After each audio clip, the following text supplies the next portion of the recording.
What is up, Wizards fans? We are back for another Believe in Wizards. Been a couple weeks here, but there wasn't a ton going on. But I think we got some good stuff to catch you up on. As always, I'm Matt Modderno. He's Jahadi White, and we're excited to talk some hoops. Jahadi, how's everything? How you been? How's life? Oh man, life's good. You know, summer ball. You know how that goes when summer ball kicks in. You get to see all your old teammates. That's cool. You know, it's crazy. Everybody has kids now, and you know, just being an NBA player, a lot of players, you know, raise their kids up, you know, through basketball and try to be elite basketball players. So you end up running to a lot of your old teammates, your old NBA friends. So it was good. I got the chance to run into Rip Hamilton the other day. But this weekend. So I couldn't tell who he was. It was far away. He kept going, oh yeah. And I'm like, and I'm squinting like, and he was like, man, put some glasses on. But then I finally see him. He was like, oh, I gave him a big hug. We gave each other a big hug, talked for a long time. Cool. But it was, it was cool to just see him and just run into everybody. So you just run at everybody. Pretty much all NBA players, especially from my era. We have kids now. So that's nice to get the reunion a little bit a few years later. What floor your son playing on? Oh, he playing on court 12. Oh, I'm great. Come see him. Oh, what's court your son playing on? Oh, court 9. And then they come see your son. So, it's almost like a family reunion. I got to see Taj Ariza, Trevor's son, play. Oh, yeah. A couple months ago at this point. And I was just like, geez, are we really to that point where guys I remember seeing in the last, like, it doesn't feel like he's been retired that long to have a kid already getting ready to pick a college. But fast. Yep. So, this is the last summer for summer ball for AAU for your sons, right? Yeah, it is. It is. Okay. So, it's big year. It's a major summer for them. And, I told them just have fun, enjoy it, and play every game like it's your last. Yep. No, that's cool. It's probably a little sad, too, not to get to see that level of things and then playing with their friends every summer, too. But true. But they love summer ball. Summer ball is different than school ball. Like, kids really love summer ball. It's the freedom. More fun for them, It's more fun. It's higher platform, more exposure. It means more for some reason. Yeah. Well, hope it goes well. Hope it's off to a good start here and look forward to staying updated throughout the year. Let's talk about some of these guys. It seems like the Wizards, most of their roster was playing summer ball a couple years ago. True. So many young dudes on the team here. First piece of news since the last time we talked, the Wizards won a coin flip, essentially. They were tied with, the Grizzlies were tied with a couple different teams for the 18th best record in the league, and the Wizards owned their pick. So it was ideal for the Wizards to actually have the Grizzlies essentially win that flip, and they did. So the Wizards will have a top 6 pick and the number 18th pick overall, which, hey, that's not bad. Yeah, I'll take that in a draft like this. I was expecting it to be like 24, 25, somewhere in that range. What you say, 18th? What you say? 18, yeah. Well, that's not bad. Yeah, I think. That's not bad at all, especially in this draft. Exactly. Like, there are some guys between probably 8 and 22, I think, that are all about the same level player. So getting a guy at 18 is like a fringe lottery pick. So I'm excited for that. And which is good. They also have a second round pick as well. I don't know that they'll end up taking 3 rookies out of this particular draft. So maybe they can package some of those seconds again and get from, 18 up to 15 or whatever the case may be, which would be cool.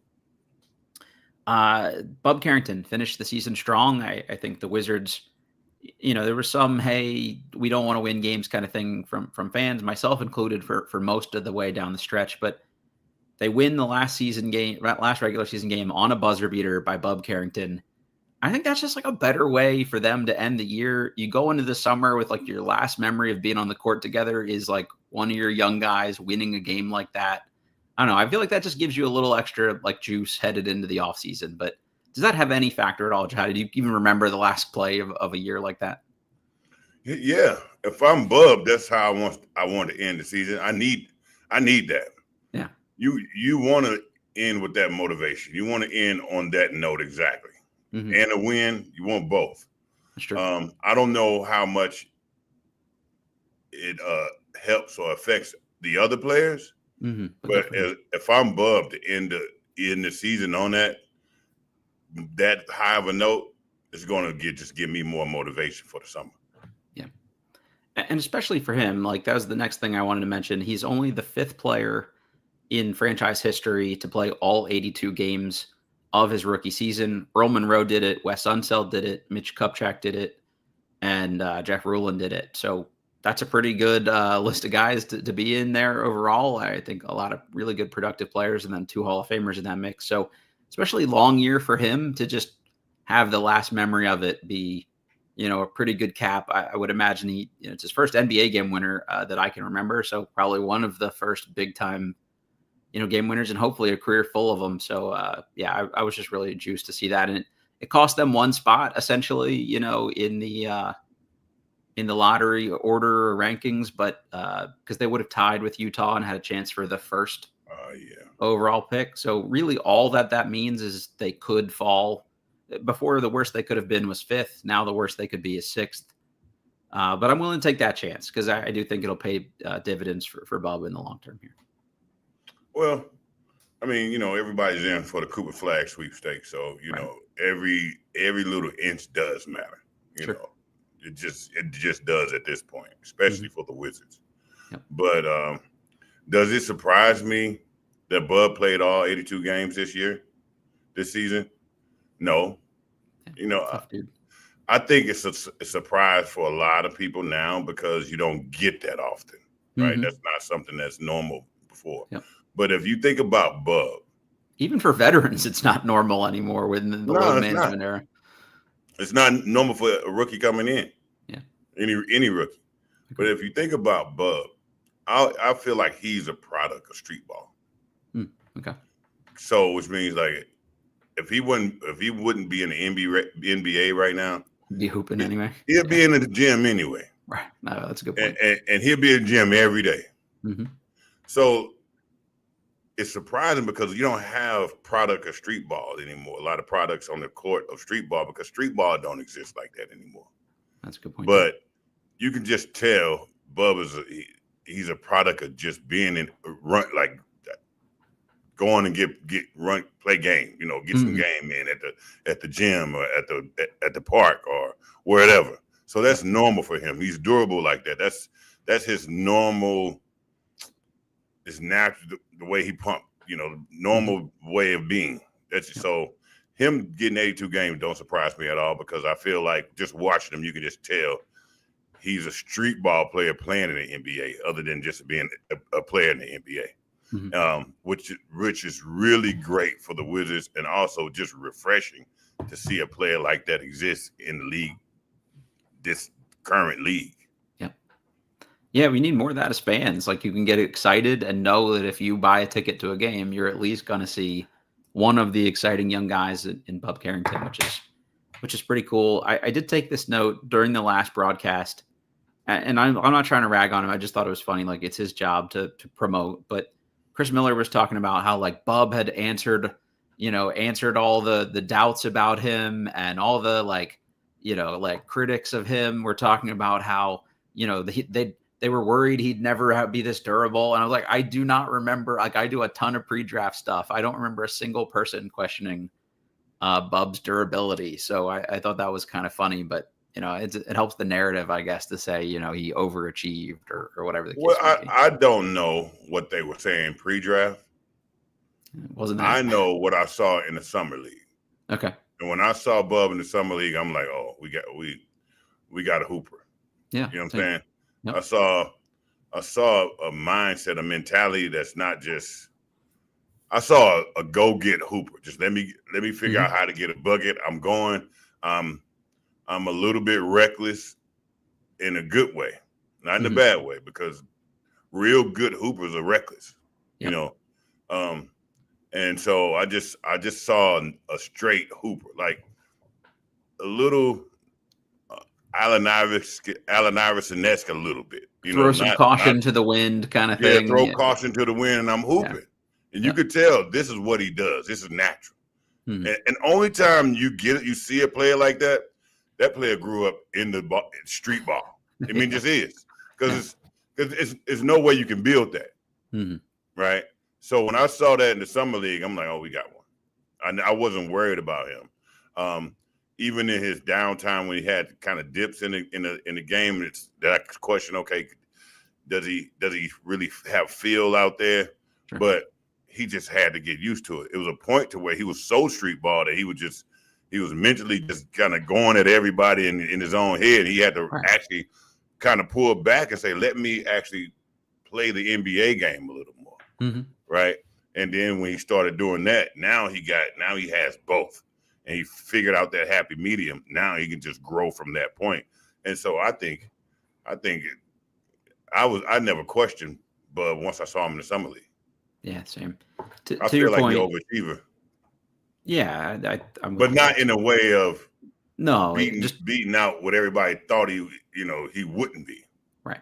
Overachiever in the sense that we got one here. He's got this extra competitive gear to him. Right. Size, where he went in the draft, all the things I felt like we got to steal. Yeah, I think so too. Will Dawkins said that the front office knew how tough, quote, Baltimore Bub Carrington was when they had lunch with him and challenged him in a workout.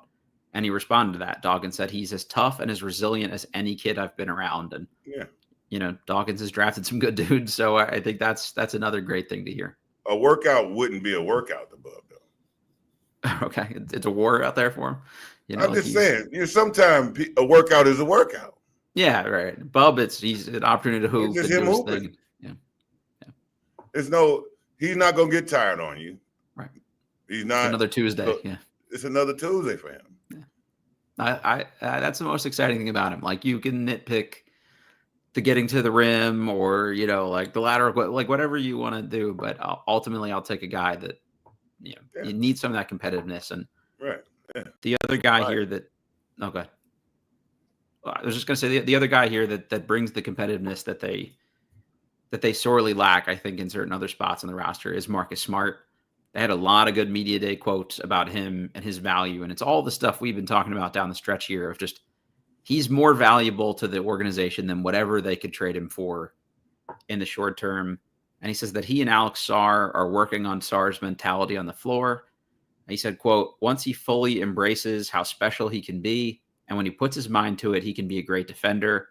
That's what we're working on, getting that consistency. He also said that he's had several conversations with Sarr to help him become a more physical player. He said, we're working on that. I know he can be a great defender. That's awesome to me. And then on the other side of that, from Sarr, he said, Marcus is always telling me about defense. He always gives advice in the game, stuff that I could have done differently.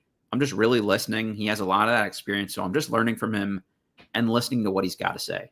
I love everything about that exchange. The vet giving the advice, and he's the right guy to help toughen Sarr up, and Sarr taking it to heart. Like, that's exactly what you want from, mentor, protege dynamic, I think.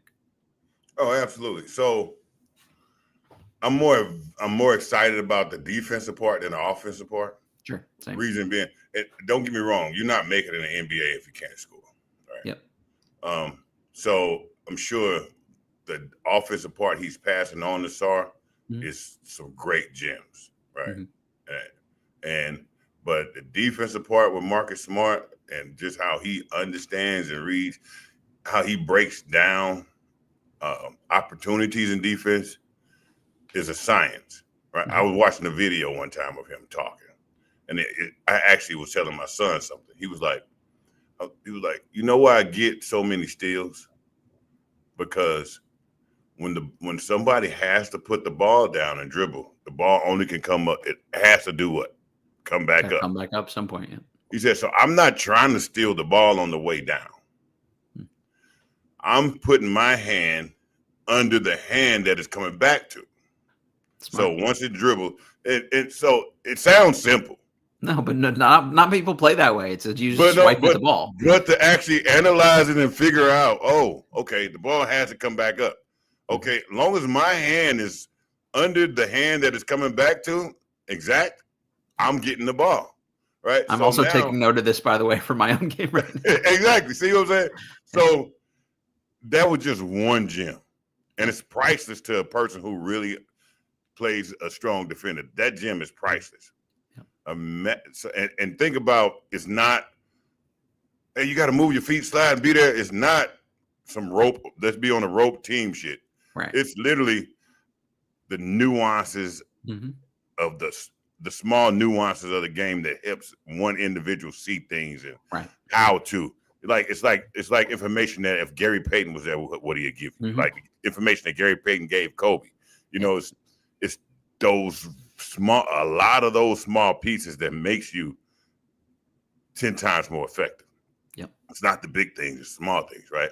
So if he passes all those small things on to Alex Sarr, and now he's aware of them and he starts to act on them and he translates them, right? It's not you not seeing why he's being more effective, but you're seeing, wow, he's 10 times more effective than he was, right? And that's what I like, is that he can pass those things on.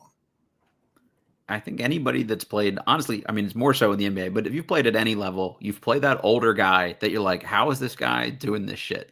Right. He's got tricks and they somehow understand leverage better. You can't move them. They're tugging on your jersey or holding your wrist when people aren't looking.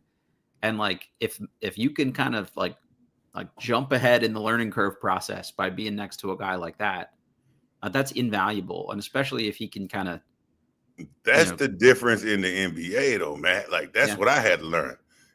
Everybody can run, jump, shoot, blah, blah, all that. Yeah. It's all the little tricks that separates you tremendously from the other player. And that separation can be what. Let me think about LeBron. He's amazing for 40. Athletic ability for 40 is amazing, but he don't have the same athletic ability as he had at 28. But he's 10 times smarter now. So now he's figuring out how can I get this off? What's like, let me work smarter, not harder. Right. And he's sometimes more effective playing smarter than he is playing harder. That's true. So and that's what the NBA is about. All the micro decisions and the nuances and the game within the game within the game. Yeah. That's the separator. And if you can learn those early and you can add it to somebody who's at not even at their physical peak yet, still growing at their physical peak, and now they're getting the separators early. Come on, man. They're just going to grow and grow and grow. Sarr's being productive right now, to your point, largely because, he's more mobile than guys his size. He's bouncy. He's young. Like, once he can be more efficient with his movement, be a little smarter in how he does things, beat a guy to a spot and not have to like work twice as hard to chase him down. Like, and then you can ration energy better game by game. But even over the course of the season, like, it all has like this positive cascading effect of, if you're just working smarter, it pays off for you in terms of like not picking up little nagging injuries, overuse stuff. Like, it's so invaluable to have the right veteran. It's not just have old guys on the roster. It's who has like the knowledge they can teach your guys. And I don't know if you can teach someone to be tougher necessarily. Like, in a vacuum, I think Sarr was soft this year. Like, that's how I would kind of describe, some of the way he played, more so honestly on the offensive side, was just fading away with the jumpers and stuff. And, Smart's not this like, dynamic offensive player, but doesn't mean he can't score, but he can teach you about like approach and like go at this guy and draw the foul. And like, just helping you like pick your spots of when to be more aggressive. Like, you're never going to get Sarr to be, I don't know, Charles Oakley or something, and be like a Bash brother, or Rick Mahorn or whoever, but can he be like selectively a little bit tougher? I think that would go a long way for them. I saw Sarr being soft at the beginning of the year. Toward like little bit later than halfway in the year. He was still halfway in the year, still felt like he was getting soft. But it was a point to where everything changed, right? To me, he started saying, hey, let me be more reckless, right? And I felt like he was soft because he didn't have the mindset to say, let me go be reckless. Not because it wasn't there, just because he made it this far without having to be, right? So I saw him going toward the basket more, getting downhill, being able to take hits, take bumps, being able to say, hey, I'm willing to take this and I'm willing to get downhill, being able to fight more and be more physical for rebounds. So what I took from that is that he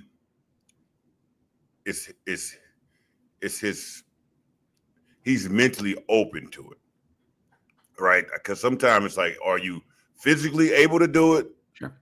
But are you mentally able to do it, right? Also, when you've just never had to do it to get to that point and to be that's successful. what I'm saying. You saying what I'm saying. So, and that's good because it's not that he can't. He wasn't. It felt like he just never was challenged to do it, or he got this far without having to. But he's just fine trying to, and he's just fine. All right, I'm okay. Cool. You do okay. Fine. No problem. Let me try it. Who cares, right? That's the difference of somebody who's not mentally locked to the point that it's a struggle to get them to grow, right?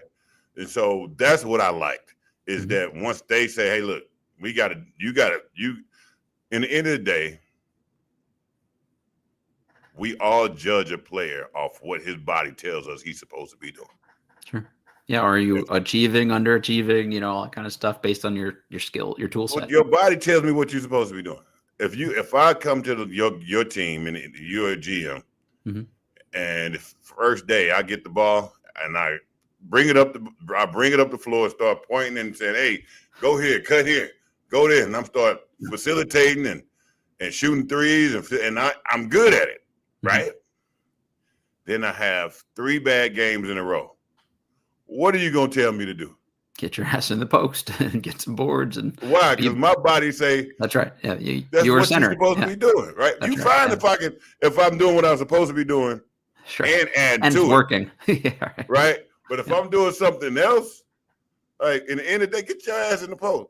Yep. That Sarr body told us that he's supposed to be down there naturally. When we see him, right? So we getting all these threes and all this, and we cool with it, but we like, hey, bro, until you get your butt down there and be physical and start doing the thing that your body tells us that you're supposed to be doing, right?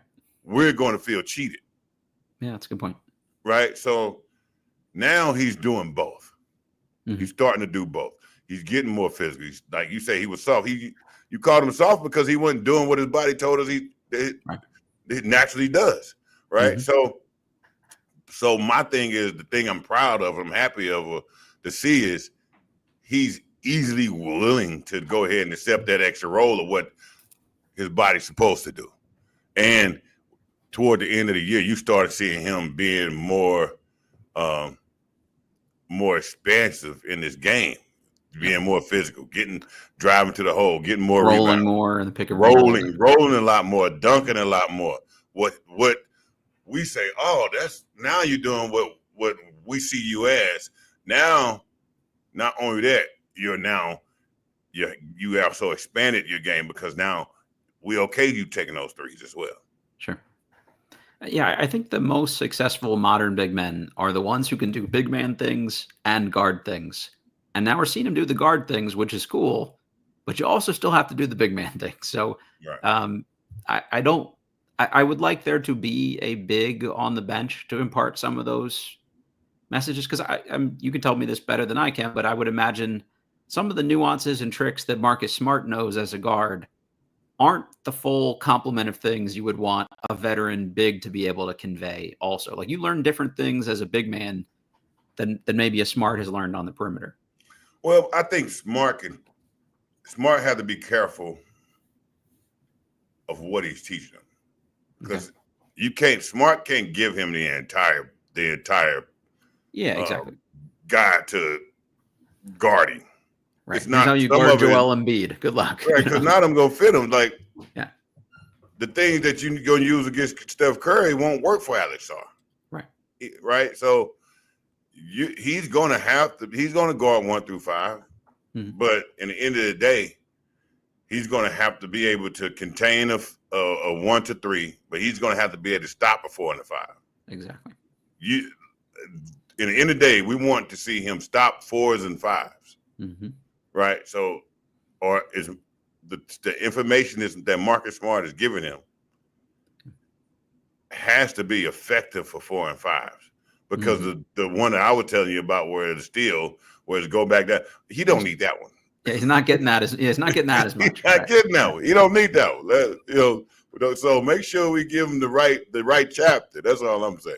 Yeah. No, I think that's perfect. Well said. Noah said in the chat, Sarr is inexplicably soft. Can Smart really teach him? He just needs to go in. Like to that point, I think there are definitely things he can teach him, but also somebody just holds you accountable. Like when you have a tough guy on your team, it's hard to be soft when you're out there next to the tough guy on your team because he's not going to let that shit fly, the way certain guys will. So even just that, I think raises. Yeah, I think accountability is the word. Like you just have to be more accountable to play a certain way when that dude's next to you. And respect. Yeah, right. Marcus Smart has gained respect in this league to be able to say, take your ass on the inside. Quit being soft. Yeah. I'm going to pass it to you next time I pass to you. You better take it in. Mm-hmm. That's fine. I'm okay with that because now, however I'm getting the message, you forcing me to be a better player. Mm-hmm. I can also go bust your ass in practice still if you're not doing it. Whereas an assistant coach tells you, it's like, yeah, okay, like, all right. I mean, it's not like you're tuning them out, but it's just different when it's coming from one of the guys who can still hoop on your team. Because the assistant coach needs you to do it. Right. Marcus Smart wants you to do it. Right. For you too, as much as anything, like for the team, he but wants also you for to yourself. do it for you. Yeah. Assistant coach needs you to do it for his job. Right. Right. Marcus Smart saying, man, I'm not going to let you be a less player than you can be. Yeah. So I'm going to be on your ass. Mm-hmm. So I can say it differently than the coach can say it. I can really be on your ass about it as a peer. We talked about this a lot with Wes Unseld, and I thought the way you said this was incredibly perfect, and I've been stealing this for other things, so thank you. But it was the notion of Wes might have had the right message, but wasn't always the right messenger to deliver it. So like sometimes as the assistant coach, he could say the thing and somebody else could deliver it in maybe a better way than he was able to than when he was the head coach. Like I think that applies to veterans on teams as well. Like they all love Anthony Gill. He's this great leader. I actually think he plays reasonably tough, but he just was never the player a Marcus Smart was. And when you've been, a defensive player of the year, like I have to listen to you. And you're not totally washed either. So like you can still do that. It just is going to naturally get the attention of these younger guys more than some of these other messengers might. Right. Because when you're playing in the league, right, when you're in the NBA, there's levels. Mm-hmm. Right. And that means higher or lower. Just means there's compartments. How about that? Compartments. Yeah, I like that. The players, you and the other players are in your compartment, right? The coaches aren't in the same compartment as the players, right. Even though the coaches are more on the front office. You look at them as front office guys. Mm-hmm. Yeah, they're management, right? Like they're management. You look at them front of the office guys. Mm-hmm. So them coming to you about certain things,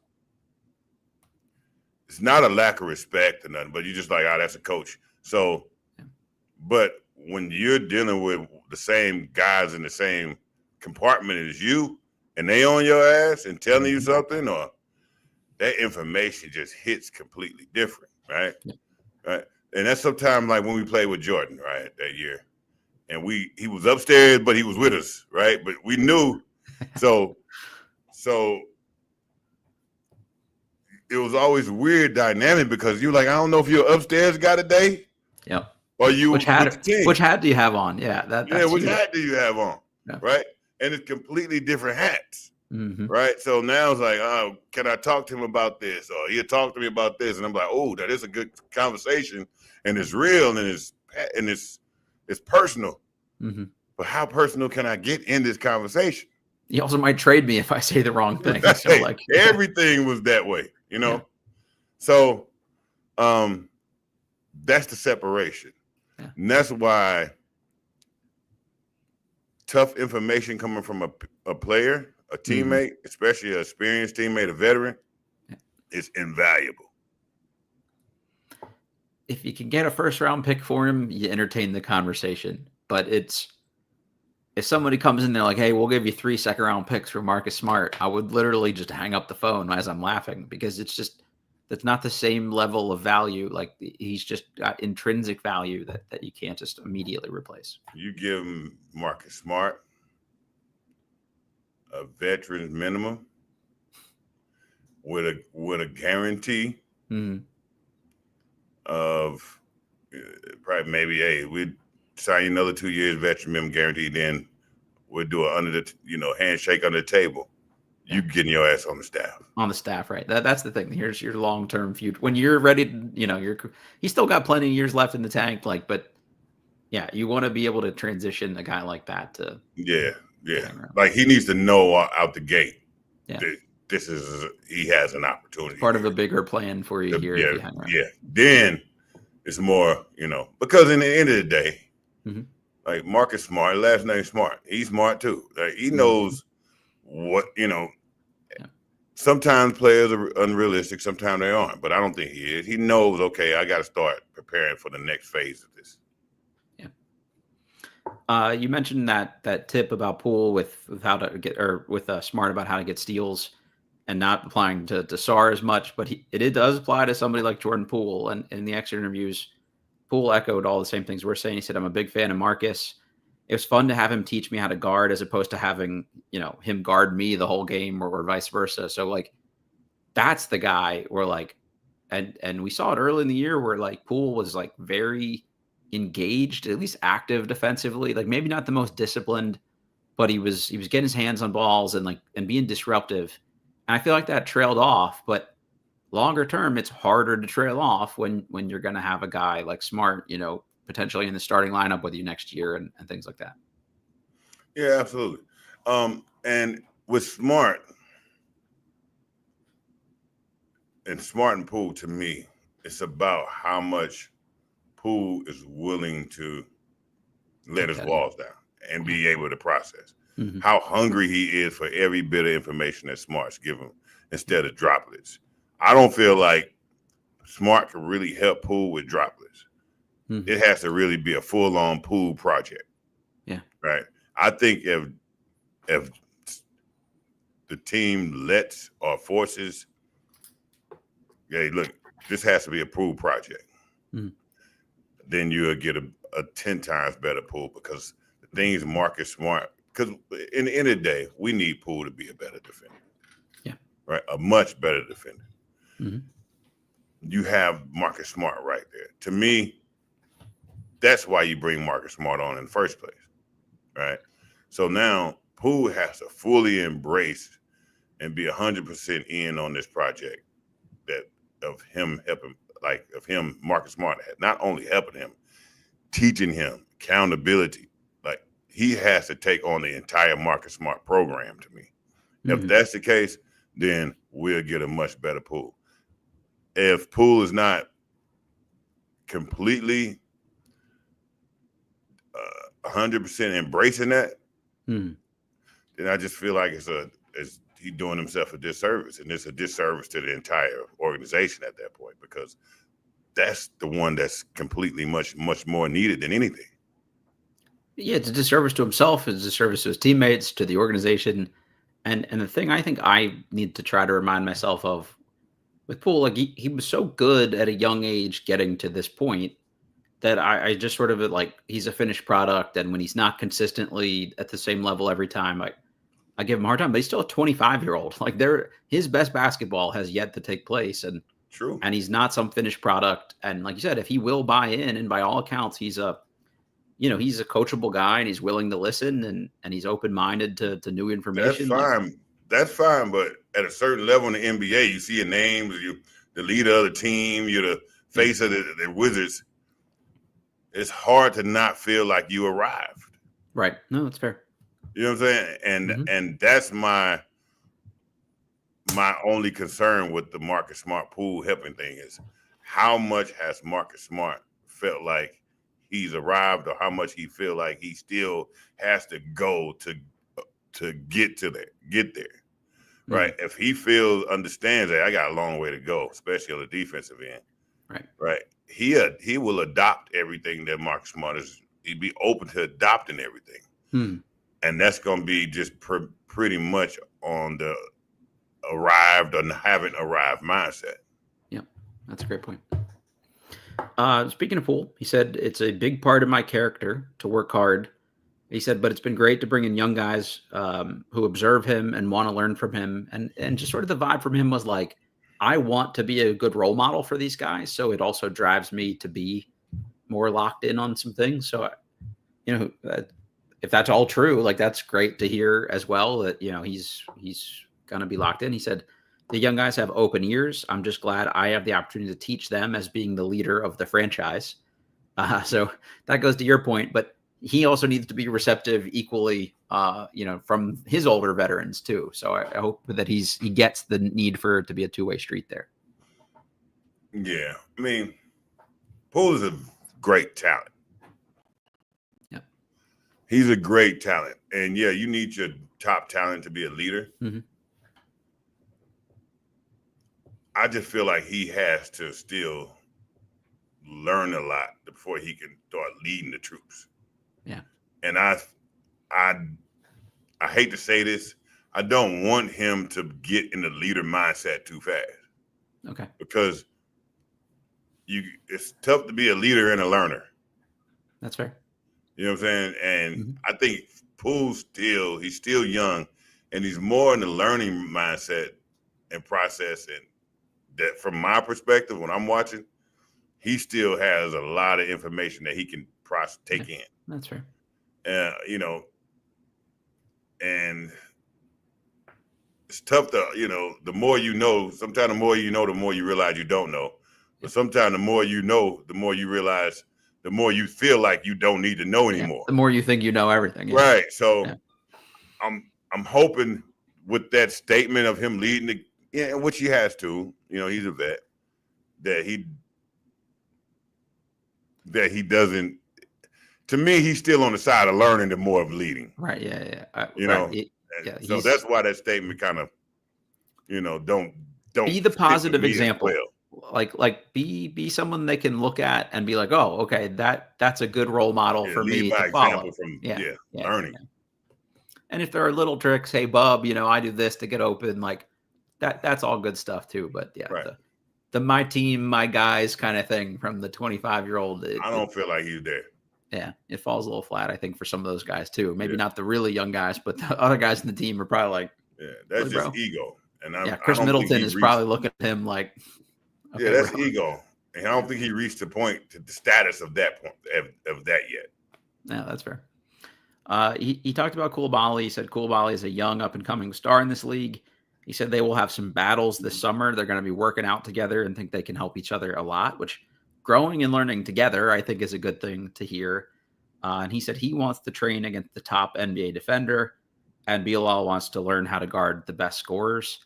I love that personally, of the two of them like having one-on-one battles in the gym, because I think it'll help them both on both. Poole said that about Coulibaly.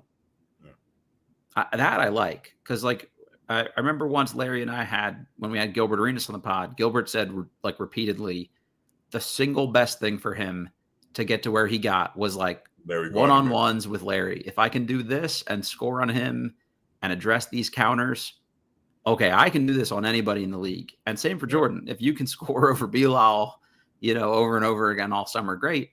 But also on the flip side, like Coulibaly can learn how to stop that, but he can also steal a little bit from Poole's offensive bag, or Poole can pick up defensive tricks from him. Like that, to me, like, you're such different players. That's like a good mix to work together in the offseason. Well, it's a nonstop chess game. I'm throwing it out there. Imagine that chess game the entire offseason, right? Right, yeah. Because basically it's a stop on them to get a solution. First, now it's learning. I got to learn his defense. He has to learn my offense, right? Mm-hmm. Okay, he likes to stop this, take away this. Okay, now I have to adjust with this. Now, Coulibaly say, oh, he's adjust with this, so he turns his shoulder this way, or if he's black. All those things, right? So it's a nonstop chess game. Like you said, what happens in that chess game is you get to learn so many moves. Now, with Coulibaly at the same time, if you learn how to stop something, you actually learn how to do it. Yeah, exactly. Right? Because before you can stop something, you have to know what did they do? How did this work? How you do it? Even where his hand sits. Right. You know, when his foot goes back compared to if his foot go to the side. It's not just, you know, if his waist is, all these little things that seem like it don't matter. All those things are separate. Yeah. And so when you learn all those things separate, and you get to the point to where now they become little small indicators. When you learn it that way, because now you got to learn all of the indicators, every single one, right? And now before you can stop it, you got to learn every single indicator, which means if I know every single indicator, I know how to do the move too. Yep. Right. So, so that's going to be a nonstop chess game if that's the case, and which is really good. I also just like that they've already had that conversation about like, we will be working out together this summer. Like that's a good sign to me. And Coulibaly, when asked about his season, said, my season has been pretty inconsistent, to be honest. I think I could have been better, but I'm glad I wasn't perfect because I know I can be better. And I'm going to work every day for the next year to be more consistent. And consistency is like the word. Like if you made me do word association with each player, like that's the one for him. Because there are some nights I watch and I'm like, yes, we have like stolen one. This is Paul George, Tracy McGrady plus defense, you know, meets Tony Allen. And then other nights I'm like, oh, did Bilal play tonight? Like, so if he could just be a little closer to that top end more often, that would be huge. So, like I told you, when we see a body, we expect that body to do certain things. Like you said, when you saw me, you'll say, get your butt down in the post, right? Yeah. When we see Coulibaly, we see this crazy Swiss Army knife, right? You steal, pass, rebound, get to the bat, all these things, right? So the thing is, I feel like what the difference between him and Sarr is when you start telling Sarr, hey, man, you got to stop going, you know, just shooting in the post. We need you to be more effective getting downhill. And he was like, well, okay, fine. Let me just figure it out. No problem. Yep. With Coulibaly, his mind doesn't work. It's like, okay, no problem. Because he's always seemed like groomed to play really poised as a point guard. Very careful, very selective, so just because his body tells us he can do a Scottie Pippen shit and all this and all that, it's more of a struggle to me, just my personal opinion, mentally, because it's such a far place from where his mind sees the game, because you're telling him to be straight up reckless. Oh, yeah, he's a connector, ball mover, play the right way guy. And he like reckless, how I am. It's so now I just see him struggling to get to the reckless point, right? To where, like you said, man, we need you to go downhill, duck on somebody, just be wild, you know, be more forceful, be more, you know, but that's not naturally him mentally. Right. And I think that's why the inconsistency happens, because when we see the glimpses of it, right? We're trying to tell the tiger to change his stripes. So that's why it's inconsistent, because he's naturally sometimes end up going fighting who that, he is. Right. And so now it's just got to be like, look, like we have to train you to naturally to be you and forget who the old you is. Because if we leave you alone too long, you slowly go back to your old self. Regress. Yeah. Right. But your old self is not what your body tells us. You're a Swiss Army knife. Right now, all you doing is cutting you clipping fingernails and you use the screwdriver and the fingernail clip. We need the toothpick. We need the knife. We need we need those every day. Right. So you can see this year the battle, the battle from within, because you see like you said, the inconsistencies. But why it's inconsistent is because you do see the highs, but then you see the lows, right? But we notice the highs too. Sure. And the highs are better than the highs were last year, right? Starting to click a little more of the time. Yeah. Right. So now we have to have consistent highs, and which means now you have to take your brain to that place every night, right? So you got to be a little bit more crash test dummy. And I just don't think he's a crash test dummy yet. Yeah, that makes sense. I think that's another reason why I'm like the idea of them, like Poole and Coulibaly working out together this summer, because it's like Coulibaly needs a little bit of Poole's mindset, like not all of it, but a little bit. But also Poole needs a little bit of Coulibaly's mindset too. A lot so of it's it. not just right. It's not just like the game and the things they can pick up, but also a little bit of like, oh, like maybe I could hang back a little bit, or maybe I should just sort of like reckless abandon every once in a while. So hopefully they can kind of mind meld and meet in the middle a bit here. Yeah. Brian Keefe said he was really impressed with the leadership Jordan Poole displayed this year and the work he put into his body and his game all season. He said he would routinely receive phone calls from Poole asking if it was okay if he got to the gym early in the morning to get shots up prior to the team shoot-arounds. So that's what we talked about, I think, with the lead by example, be a good role model kind of thing. Like that's you always hear the stories about like guys trying to beat LeBron into the gym, and I'm not saying he's LeBron, but like you want somebody on the team that's setting the tone for everybody else that they have to work hard, to try to outwork, I guess. I heard everything you said. I'm just kind of caught on. Why is he calling the coach to ask if it's okay? Why not just do it? I assume that meant like on the road before the bus or something. Asking if it's okay to go to the gym early. Okay.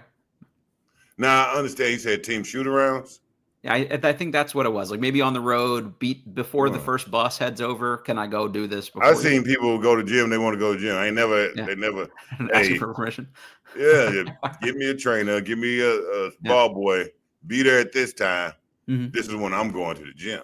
That's usually how it goes. But okay. But anyway, I believe that's true. I believe that Poole is hitting that gym early, and he's setting the example for the other players. Reason being is, in my perspective, you don't seem like you normally agree with this. I have seen Poole come a long way. Oh no, he's gotten a ton better. Especially compared to last year. I think it's night and day. And you can't. I mean, Poole's at the point to where he was either going to self-destruct or become better. Yeah. And it was leaning more to self-destruct. Mm-hmm. Let's be real. And suddenly he just started being more of a facilitator, more of a basketball player, playing with more poise, scoring in better situations, not being a Shaq the Fool legend. Right. And now he's a guy you can trust. And you say, if I'm a teammate, if I'm a young teammate, I can go to him. Right. And because I can trust, I can believe in I can believe in the product that he's putting on the floor. Right. Only way you can do that is dedicated time. That's the only way. Right. Because you not only had to change your game, you had to change your entire outlook, your entire mentality, and become a team player. And you got to understand all the pressure he came from. He came from getting hit by Draymond Green. He came from over here becoming a Shaq the Fool legend. Yeah. A lot of people were talking bad about him. Like he had so many things that he had to fight past. So it could have went either way. And for him to choose to say, look, I'm gonna stay 10 toes down, I'm gonna fight through this, and I'm gonna become a better player and a better person. And even his attitude completely changed. Remember, he was like, this is my team. He was saying crazy stuff on the bench, and you're like, he became a player you could easily not like. To somebody. He was as likable as he could possibly have been. Yeah. So you have to really, really dig deep to make that change within yourself. Yeah. anybody who's been through life knows that's the only way that change can come about is you have to look at a man in the mirror and be like, oh, I'm getting ready to do some major reconstruction inside of me. Mm-hmm. And he did that. And that, that took dedication. Absolutely. So absolutely, I believe that's what he's doing because you can see it. I think he's 100% a guy that anyone on the team could go to for anything. And he would never big time them. He would try to help. Like, that stuff is huge. And the only things I'm critical of him are things on the court that I know he can do better more consistently because we've seen them. And it's like, if you didn't think he had any room to grow, it would just be like, okay, cool. Poole is what he is. But like, I want to see him defend like for 82 games or, as many of them as he plays. Like, not just it started for the first 20 and then I sort of check back out.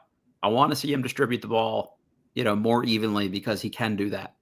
Like it's those kinds of things because once you've seen enough of it, it's like Coulibaly. You want him to be more consistent too. He's further along in his development at this point. Yeah, absolutely.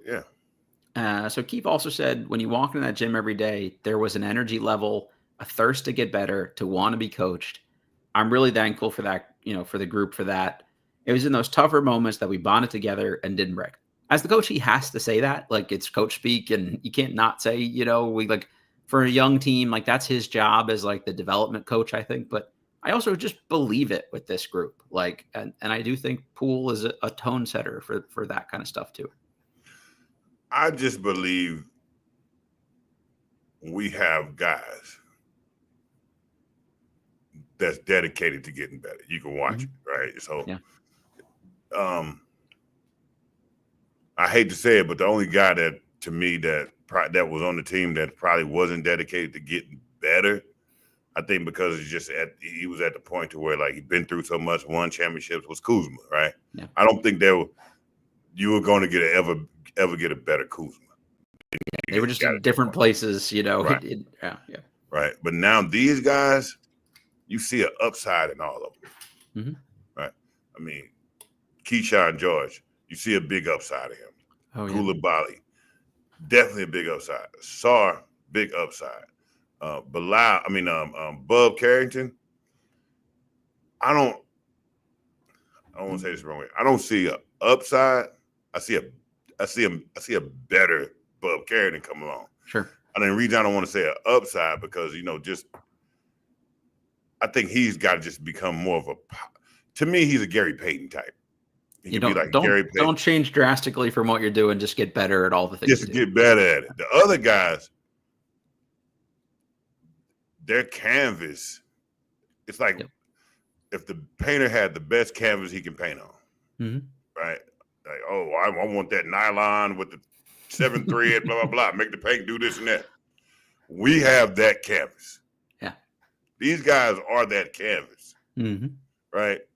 And it's all about like how much they want to paint. Yeah. And if they do, it's going to be upside because you can see them. And so when Keefe says that about practice, I guarantee you that's the energy because those are the type of players that we have. Yeah, we have the best canvas, canvases you can have, to me, for young players. Yeah, same. Yeah, Coulibaly has elite physical gifts, right? Like Sarr, to move the way he does at his size is incredible.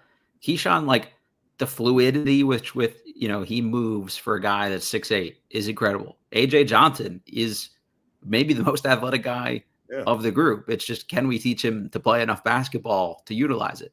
Bub is like, he's an NBA player. I'm not trying to disparage him. Like, he's the closest to like a normal human being physically, like he's not this crazy run jump marvel. It's just, I'm fully with you, but he's it's cool. You mentioned Kyshawn. We hadn't talked about him yet.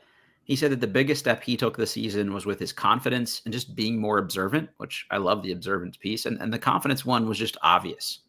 Like, he started out the year, he wasn't making any shots, and he let it seem to affect the whole rest of his game.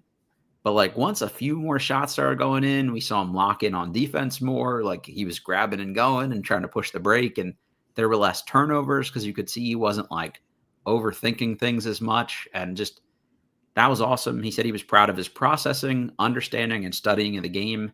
Said he would study both in the facility and at home, which led to, quote, not making the same mistake twice. And Anthony Gill said on Kyshawn George, most players will only play defense if their offense is going well. Kyshawn is the opposite of that. And also said that Kyshawn is extremely inquisitive and always asks follow-up questions. I love all that shit too. Like, sign me up for dudes that are like, just like hungry to learn more about the game. Like that got, it's what you talk about. Like, is no matter how good your development coach is, guys are only going to get so much better if an external force is the one pushing them to get better. They have to want to do it and just naturally head that way. Yeah. So that's funny you said that, because I say that every day. But it's funny, when I watched Kyshawn this year, you can see his confidence up and down, like just literally on the court. Sure. And I always was saying he's too hard on himself. Yep. Right. Because it's okay to be tough on yourself, but it's bad to be hard on you. When you hard on yourself, you fuck up your own confidence.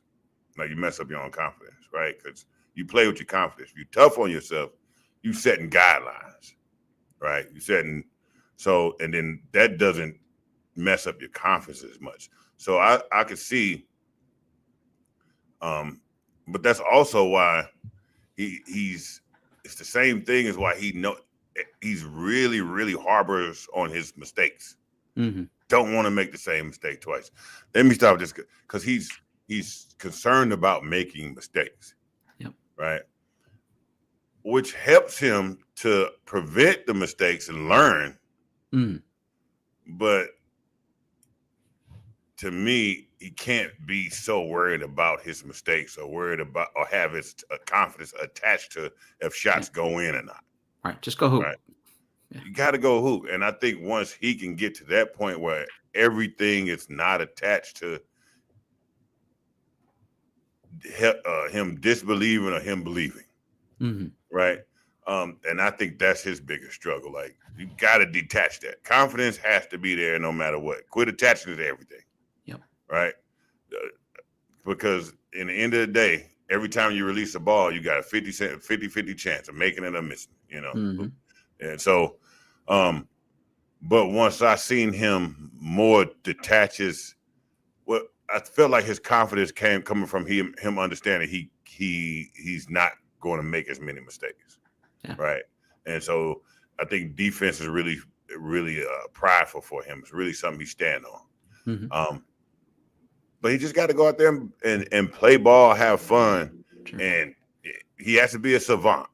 A defensive savant, an offensive savant, have high IQ, which I feel like he does, but it can't be attached to how he feels about himself.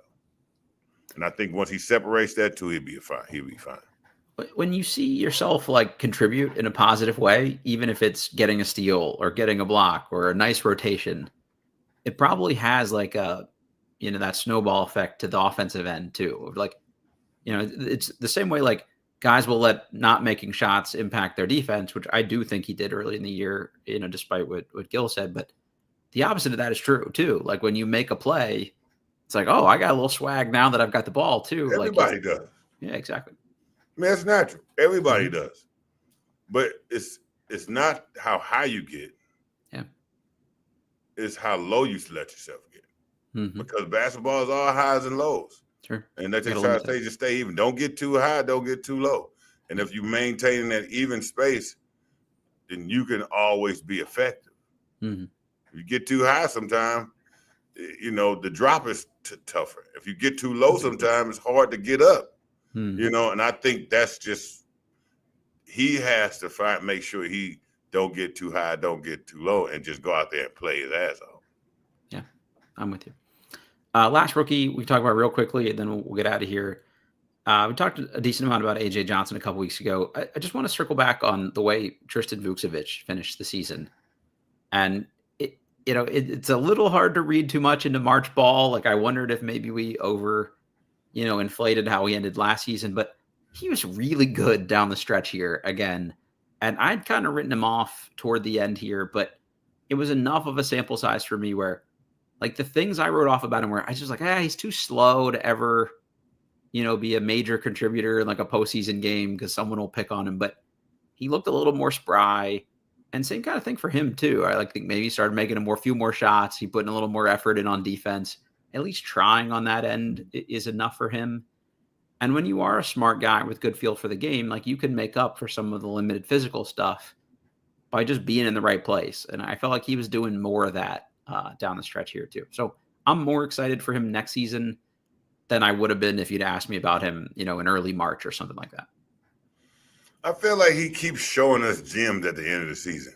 Right. And is that fool's gold? I've kind of been for him more because he's an overseas big, like especially those European bigs, right? Mm-hmm. Like they just have a different game, and what he shows us those big glimpses of what those European bigs bring.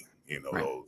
those Jokic. Not saying you're just a style like Segun's. He just brings that unique style that he can be versatile, and I like that. Yep. And that's why I was saying, okay, but what I question with him is, does he like basketball? Yep. It's really the number one. You always get it at the end of the season, right, but you don't see him really bringing it throughout the season. And it seems like he's just not working hard enough to bring it, but it seemed like he's always showing glimpses enough just to stay. Right, to hang around for next season, keep the contract going. Yeah. My thing is, if you like basketball, it's not to just try. I feel like he's playing to stay instead of playing to make something a little bit stronger, putting his mark on the game. I think I feel a little bit. Okay, sorry. Well, go ahead. I was just gonna say, I feel like I'd feel better. I had the same thought you just had, and what I'm trying to do is like give him the benefit of the doubt of like, okay, there's clearly something wrong in the offseason, and I don't know what it was. Was he just out of shape because he didn't want to work hard in the offseason and maybe doesn't love the game, or was it an injury? I've never seen somebody with a knee contusion, that lasts for 3 months or whatever, that keeps a guy out of, steady minutes, even in the G League. So if they even just said what that was, like if, hey, there was a lingering knee problem or whatever, I'd be easier to cut him a little slack and say, okay, maybe he's finally healthy and he's played his way into shape and all this other stuff. But if I don't know what it is, I'm going to assume it was conditioning or came in, just not ready to hoop. And that's a bad sign for me and points to exactly what you were just saying. Yeah, in the end of the day, we don't know what the entire story is. Right. All we can do is observe from a fan's perspective. Yep. And from a fan's perspective, when he needs to leave a good impression on the team right at the end, do it. Yeah. He definitely knows how to do that. Mm-hmm. And then to do it the rest of the season. Right, exactly. Especially when you can bring something nobody else can bring. Mm-hmm. I don't know. I think I used to be high on him because of what he can do. Sure. But I'm kind of, I'm getting middle of the road with it now. Next year needs to be the year. Like, we need to see him come into the year ready to go from training camp on, actually play summer league this year and be in shape enough to play more than a half of one game. Like, that would be a good step in the right direction, I think. And the other thing that points to what you were just saying is maybe the team is concerned about that as well. Because, like, we couldn't understand why he played those 7 or 8 really good games and then they moved him to a 2-way contract. Like, maybe they were having just the same amount of question marks and saying, prove it to us. Otherwise, there would have been we'll lock you down longer term. So there's some data to support that, I guess, is what I'm saying, that maybe there's some things they worry about beyond more than just the on-court production. Yeah. All right, partner. I think that's all I got for us here. We'll try to get back at this next week. Any parting thoughts here before we close it up? Oh, no. It's all good. All right. Good season overall. I'm looking forward to the offseason here. We'll do a little draft stuff between now and next month's draft. We'll get a draft expert on here or something to walk through some of these guys with us on who to expect. But as always, if people have questions or comments or things they want to hear about, just reach out and we'll definitely address it on the show. Remember to rate, review, subscribe. If you're watching on YouTube, click that like button for us. And this is Believe in Wizards, and we'll catch y'all next time. Peace.